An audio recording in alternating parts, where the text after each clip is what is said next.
I'm honored to have with me today spokesmen from the Iraqi Security Forces. Sitting with me are Brigadier General Yahya Rasool, who is the spokesperson for Joint Operations Command.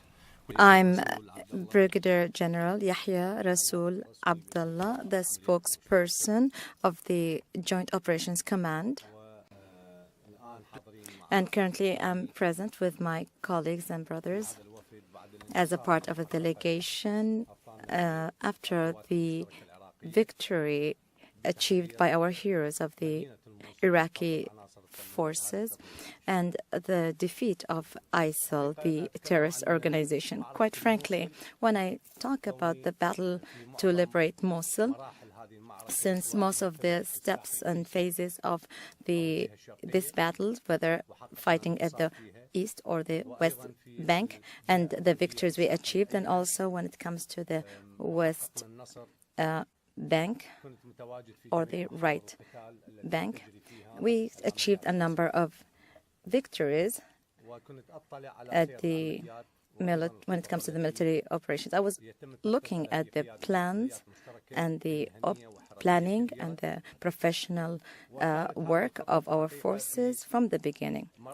That planning went through phases, and at times we stop to have some consideration for certain circumstances or considering some of the changes based on the geography, the nature of the battle, and the enemy we're fighting, and according to what the military leaders are looking into and considering. But the long period taken by this battle is because of the reasons that we can explain as a Iraqi leadership with the guidance and directive of our Prime Minister, Dr. Haider al-Abadi, the commander of armed forces. Before the beginning of the military operation to liberate the city of Mosul, the purpose was to liberate the person, the human, before liberating the land itself.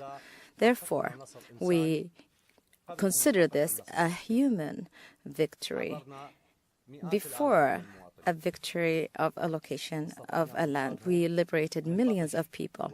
We liberated them from terrorism, starvation, and the worst terrorist organization in the world known to humankind. And we did a great job by this victory. Our heroes, Iraqi forces in the Iraqi military and the counterterrorism services, and also the federal police forces. These are our heroes. In addition, the Peshmerga, these are other heroes, and also the Popular Mobilization Forces. From the beginning, they were part of all our military operations to liberate the city of Mosul. This victory is a victory of a coalition that liberated large areas. That was, quite frankly, the most difficult areas to liberate because of the nature of our enemy. We're not forgetting here the role of our friends in the international coalition. They supported us in so many different ways. First, they really helped us when it comes to sharing intelligence information and the aerial imagery that they shared with us, and the continuous aerial coverage they gave our forces on top of the equipping, training, and support that we received from our partners with the latest and the most modern weaponry that we needed, quite frankly, in this battle. However, let me emphasize that the main victory was the liberation of the old city of Mosul. That battle has a great significance. The old city of Mosul is composed of a number of areas and neighborhoods. Its geographical nature is a little bit different. It's an old and ancient city, very crowded, narrow alleys that not two people can even pass it. We cannot use our armed vehicles to pass these streets. And also, we were banned from using heavy weaponry. Simply, we tried to target the enemy when it's located in an area that we can use our heavy weaponry. But they booby-trapped everything, the buildings, the small areas and alleyways, and also they used dummy traps, and they also used innocent civilians as human shields. They really used these techniques, especially after they apprehend women, children, and elderly as human shields, and try to hinder our progress so that we will face a major casualties among civilians and blame us for it. I wouldn't really take a lot of time, but the last battle was the battle to liberate the old city after we advanced to the southern area. But our heroes continued, liberated to Bab al-Tob, al-Sharkhana, and the market of Najaf and Sarkhana to the southern bank of the city, and they raised the Iraqi flag at those liberated areas. In the western area, we had the counterterrorism services, and in the northern area, we have the different parts, which have the Division 16, supported by the armed 9th Division. What was left is Al-Qula'at area, that is closer to the counterterrorism services, and the area of Shahwan that was located closer to the northern axis, where the different divisions of the Iraqi army was located. This organization, when they realized that they are being defeated in the battle, they were, out of desperation, they used suicide men and women. The numbers killed as a result of this technique, most of them are from other nationalities, Arab nationalities and foreign nationalities. I would say 80% of them were from other nationalities, Arabic and foreigners, and composed from both genders, men and women. I was there at where the counterterrorism services were located, and quite frankly, to identify corpses, and we identified 6 women from other than non-Iraqi citizenry. And we have the documents. And they were wearing explosive belts, and they were attacking our forces. And within one day, there were 17 suiciders facing our forces. Other than that, they were trying to run to the Tigris River towards the eastern area. However, our forces were there, and they sieged this city very well so that we'll avoid any escape of any of their forces and elements. This victory today, it's not a victory of Iraqi people. This is a victory for the whole world, a world that suffered from the acts of these terrorists everywhere. There were crimes, terrorist acts that have been committed by this organization. This victory that will lead us to continue liberating the other areas under their occupation. We still have a long way to go. We still have more military operations to conduct, and we have a long way to work. We have Talafar, Al-Mahalabiya, Al-Ayadiyya. These are areas we need to work on it. Al-Hawija, south of Kirkuk. We have Ana, Al-Qa'im, Arauna.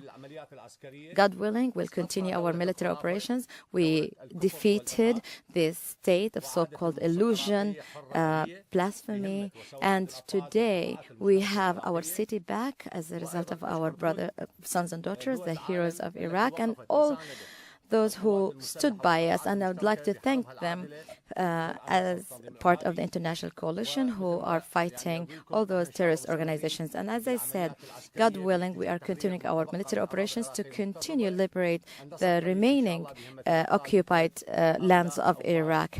And we want to get rid of those barbaric elements from our homeland. A question for the General. How do you respond to charges that the Iraqi forces had caused a lot of civilian casualties during the MOSUL fight and other abuses there. And then for the other two, can you talk a little bit about what you'd like to see from the coalition and also from the Peshmerga forces as you move ahead to the fight for Tal Afar and along the Euphrates River Valley? And do you want any additional support in the stabilization of Mosul? The battle, it was fierce with these terrorist organizations. However, there was something to consider, that they used everything. They were using hundreds of booby-trapped vehicles, and they used it among civilians. Therefore, this organization was the main reason, and significantly, to cause casualties among civilians. They used booby-trapped vehicles among neighborhoods, and also shooting people using hound and rockets towards civilian residences, on top of the suiciders and landmines. Therefore, this terrorist organization was trying to cause the most civilian casualties, knowing very well that militarily they've lost the Battle of Mosul and they will be eliminated. Contrary to what's been done by all those participating to liberate the city, they were very considerate of citizens and made sure to save human lives, and they wanted genuinely to liberate people from this terrorist organization. Therefore, they transferred hundreds of thousands of people to safety. Therefore, we won morally before we achieved military victory. The sacrifice among the civilians and those sacrifices done by the elements of our forces are much more different. And this is, if you heard about civilian casualties, it's because of what the terrorists done to them, and quite frankly, because of tactics used in their fight. We wouldn't be sitting here today if Mosul had not fallen. And part of the reason, a lot of the blame was because of the Iraqi Security Forces and their inabilities. There was a lot of melting away when a small group of ISIS fighters sort of came towards Mosul about 3 years ago.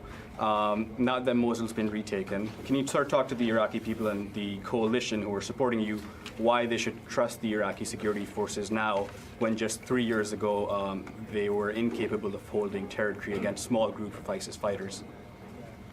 Today, the Iraqi forces are the pride of the nation.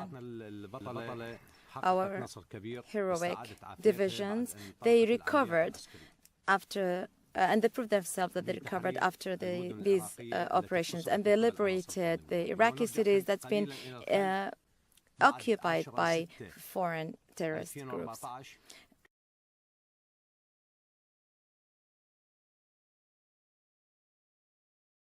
Let's go back. 2014, there were approximately 40% of Iraqi territory was under the control of this terrorist organization. Today, we have a very small percentage of Iraqi territory still under their control. This did not happen haphazardly. We made careful selections of the military leadership. They are professional and extensive training, equipping, and coordination with coalition forces. Many divisions and forces been trained of street fighting and engineering and how to address the landmines, and all those bombings that's been put by the terrorist group. Therefore, that is why we had this victory. The whole world now trusts and have confidence in the Iraqi military institution and all the Iraqi forces. When we're dealing with dense city, an urban neighborhood, Mosul has 1.5 to 2 million citizens in it, whether it's the left or the right bank. These heroes and our forces fought in an urban setting and protected their lives and their properties. It is not an easy equation to fight in an area that is populated by civilians and protect their lives and their properties and the infrastructure, and then also at the same time eliminate the terrorist individuals. No army can achieve what the sons of the Iraqi forces achieved. These are our heroes of liberating those cities when this Takfiri organization that slaughtered and starved and looted and raped everything that is in that city. There's nothing we can I don't have the word to describe what they've done in that city. Today, the coalition forces are fighting side by side to us, looking and realizing that they are working with their counterparts. Mosul operation started in autumn, then it was winter, and then it was spring, and then summer, the last days, and when the temperature is more than 50 centigrade in a stifling heat, and the Iraqi hero as a fighter is standing there protecting the citizen and fighting a terrorist. No army can achieve what we achieve, and those belonging to the Iraqi army. Therefore, I salute them, I respect them, and I'm really sure that today can realize the wise leadership of our Prime Minister and the professional military leadership in Iraq. We are all proud of them. What they achieved in street wars, it's going to be something that's going to be taught in war colleges, in Arab world and the world entirely for years to come. Therefore, I'm confident, and the whole world is confident in our capabilities. Without that, we wouldn't be here today in Washington having this press conference talking about our victories and the victory achieved by the different divisions and forces of the Iraqi army. The whole world is supporting us and standing by our side because we are coordinating very well with the coalition forces in arming, equipping, and training our forces to raise their capabilities. And thank God. And that was proven in the army. We had also Iraqi Air Force. We have F-15 jet fighters, and we were precise in the targeting of those places just to eliminate those areas what we know that the terrorists exist. Therefore, we will be more confident and we will continue gaining confidence and trust as we liberate the other areas like Tel Afar and Huwayja and other places. Could you please give us an update on the number of Daesh fighters that remain in Iraq? Could you also give us an update on the number of Iraqi security forces that have been killed? And how long after Daesh is defeated do you think the coalition should remain in your country? First of all, in relation to ISIL's fighters, currently the Iraqi intelligence agencies are tracing and trying to find out a little bit more about the remaining members of this unit. Of course, in every battle there are sacrifices. We will conduct a press conference in Baghdad, and we will mention the percentage of areas liberated, the number of Daesh has been killed, and what's being conducted by the different divisions of the army and forces after the liberation of the city of Mosul. So we're going to give more details in that press conference. Regarding the remaining time to liberate the required time to liberate the remaining areas, currently we would like to assure everybody the coming shortly or very soon, we'll start military operations to liberate the remaining Iraqi areas under occupation.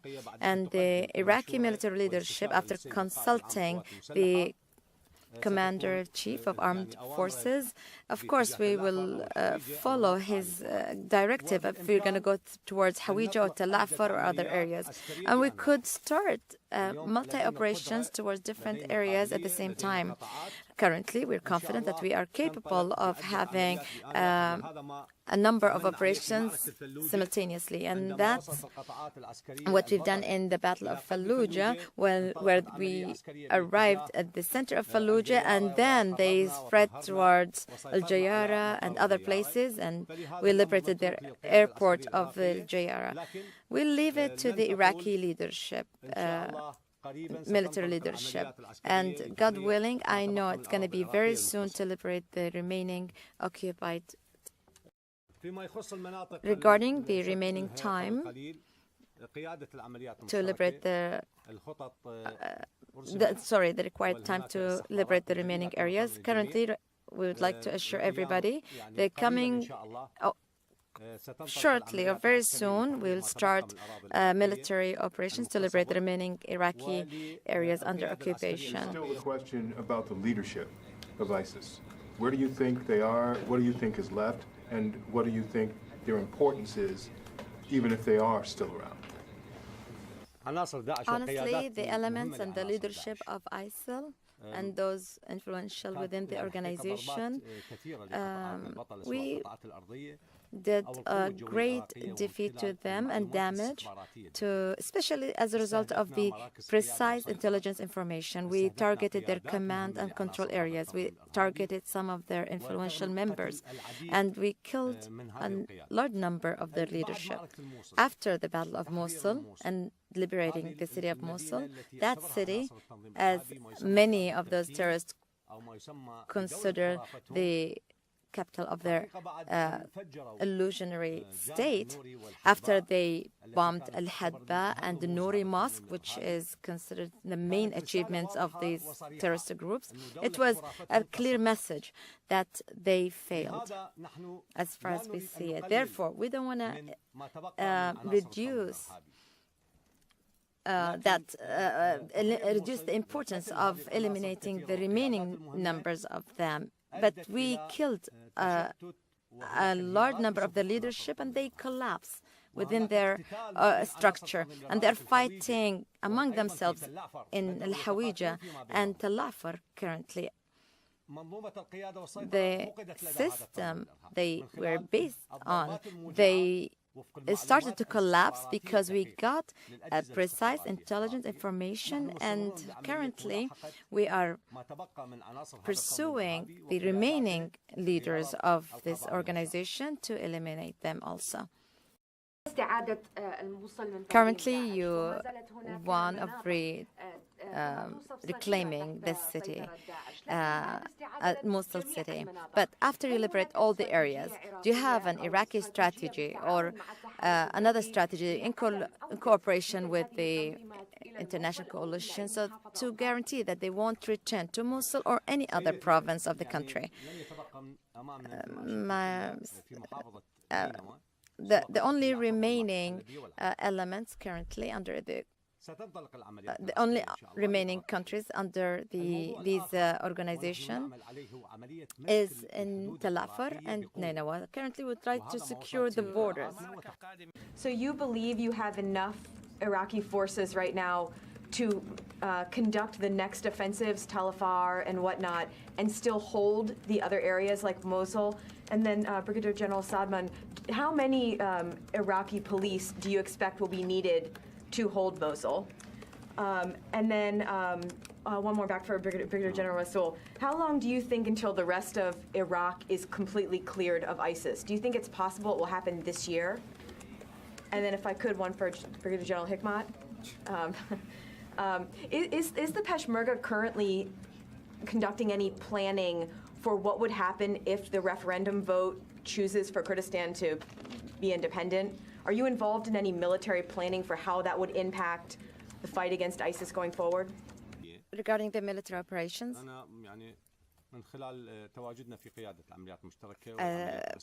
as a member who is present in the planning for the military operations and also a witness to what's going on in the command and control center. We have enough forces to liberate what is remaining from our country under the organization. At the same time, we can launch a number of operations. We can launch a military operation towards the Lafar and another one towards Al-Qa'im, maybe another one towards Al-Huwayja, and vice versa. But this is left to the military decision, military leadership decision. What matters is the victory and thinking thoroughly before planning. To get rid of or eliminate Daesh completely from Iraq. My lady, let me say that we cannot completely eliminate those terrorist groups because we're talking about urban settings or urban cities. Our priority is to save or make sure to avoid civilian casualties. However, what I'm witnessing from my presence there is a great desire of those fighters within our forces to do their job and sacrifice to do their job. And that's how we achieved a lot of victory. Our forces are motivated. On the other side, there is a demoralization on the other side among the terrorist organizations, whether we are using air strikes or the operations that we've been doing for a while currently right now in the western desert to apprehend approximately in the desert of 25 to 30 kilometers where we have intelligent information that they might be present there, like in those safety areas where the weaponry storages, for example. We've been killed tens, maybe hundreds of those terrorists. We will continue chasing them, and God willing, we will defeat them militarily completely, and we'll have complete control of the Iraqi territories. There is a very small percentage of the Iraqi territories that is remaining under their hands. After after the events of 11/10, the defeat of these terrorist organizations is continuous, facing the determination of our forces. General, you were talking about having the trust of the people of Mosul to help you secure the city in the weeks and months to come. What would you tell them after some of these videos have surfaced of small groups of Iraqi soldiers committing atrocities against potential ISIS fighters? Sir, we are keenly observing and following what is being published in social media outlets about the conduct of a number of our soldiers or those who are wearing uniforms. We are following up this affair very closely, and all the leadership of Iraqi forces and military are keen to know the details of this matter. And if there's any violation of human rights from any force, counterterrorism forces, police, army, they will be held accountable militarily, and we will be really severe. Don't forget that there's those who would like to reduce the joy and the confidence we have from this victory. Maybe these videos are being fabricated, and quite frankly, we're looking into this matter very carefully, and we will hold anybody who committed that act severely. There are also reports from Iraq that security forces have forcibly relocated families of suspected ISIS fighters, detention camps being called rehabilitation camps. Is there a camp in Mosul where families of ISIS fighters are being relocated and being held against their will? And if so, does this affect any reconciliation efforts in that area? Regarding the displaced people who are leaving certain areas of battle, there's a brigadier Mansour that oversees those displaced people and the supervision of areas where the Iraqi forces are present.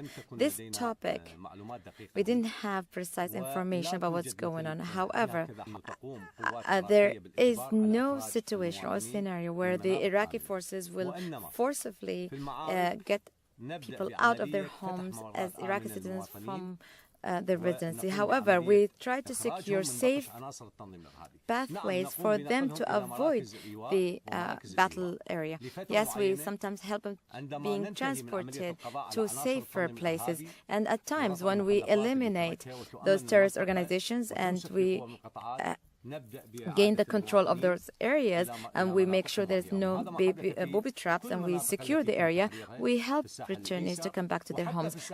However, we try to secure safe pathways for them to avoid the battle area. Yes, we sometimes help them being transported to safer places. And at times when we eliminate those terrorist organizations and we gain the control of those areas and we make sure there's no booby traps and we secure the area, we help returnees to come back to their homes. That's how we behaved, and that's what's been doing in the Eastern Bank. Many of the liberated areas on the 17th in the Tammuz, in Shefa area and other places on the 17th of Yunyo, what we've done is we help those returnees to come back, and that's how we behave systematically as we liberate the city of Mosul.